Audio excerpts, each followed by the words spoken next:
Profesor Mr. Muhammad Yamin, SH merupakan seorang sastrawan, sejarawan, budayawan, politikus, dan ahli hukum yang telah dihormati sebagai pahlawan nasional Indonesia. Beliau dilahirkan di Talawi, Sawalunto pada 24 Agustus 1903. Beliau merupakan putra dari pasangan Usman Baginda Khatib dan Siti Saadah yang masing-masing berasal dari Sawalunto dan Padang Panjang. Ayahnya memiliki 16 anak dari 5 istri, yang hampir keseluruhannya kelak menjadi intelektual yang berpengaruh. Saudara-saudara Mohyamin antara lain Muhammad Yaman, seorang pendidik, Jamaluddin Adinegoro, seorang wartawan terkemuka, dan Ramana Usman, pelopor Korps Diplomatik Indonesia. Selain itu, sepupunya Muhammad Amir juga merupakan tokoh pergerakan kemerdekaan Indonesia.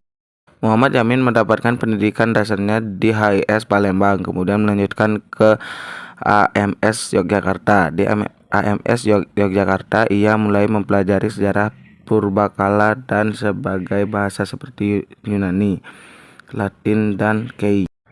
Namun setelah tamat, niat untuk melanjutkan pendidikan ke Leiden, Belanda harus diurungkan karena ayahnya meninggal dunia. Ia kemudian menjalani kuliah di Resugeskool te Batavia, sekolah tinggi hukum di Jakarta, yang kelak menjadi Fakultas Hukum Universitas Indonesia, dan berhasil memperoleh gelar Master in the Rechten, sarjana hukum pada tahun 1932. Sewaktu pendudukan Jepang tahun 1942-1945, Yamin bertugas pada organisasi nasionalis yang disokong oleh Jepang, yaitu Putra Pusat Tenaga Rakyat. Pada tahun 1945, beliau juga terpilih menjadi anggota BPUPKI, yang mana beliau memiliki peran diantaranya berpendapat agar HAM dimasukkan ke dalam konstitusi negara, mengusulkan agar wilayah Indonesia pasca kemerdekaan yang mencakup Sarawak, Sabah, Semenanjung Malaya, Timor Portugis, serta semua wilayah Hindi Belanda, dan pernyataan beliau tersebut disokong oleh Soekarno yang pada saat itu juga menjadi anggota BPUPKI. Setelah kemerdekaan, Soekarno dilantik sebagai presiden dan Yamin memegang jabatan penting dalam pemerintahannya, serta semua wilayah Hindia Belanda, dan pernyataan beliau tersebut disokong oleh Soekarno yang pada saat itu juga menjadi anggota BPUPKI. Setelah kemerdekaan, Soekarno dilantik sebagai presiden dan Yamin memegang jabatan penting dalam pemerintahannya.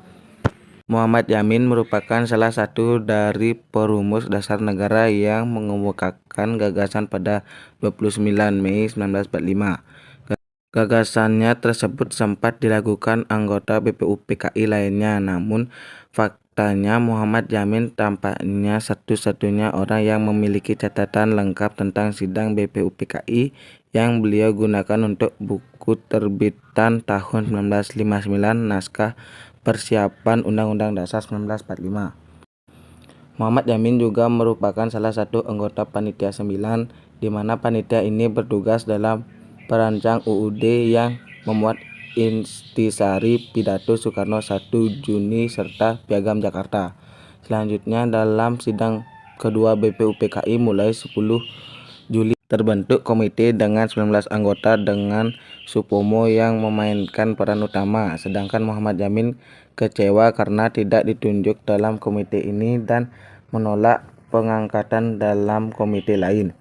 Ketika rancangan undang-undang divoting pada 16 Juli, Muhammad Yamin menjadi satu-satunya anggota BPUPKI yang tidak langsung menerimanya.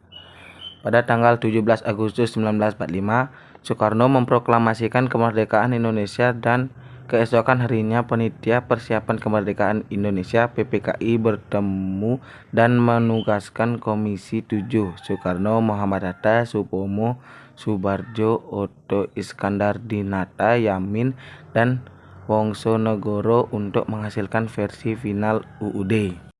Yamin banyak mendorong pendirian universitas-universitas negeri dan swasta di seluruh Indonesia.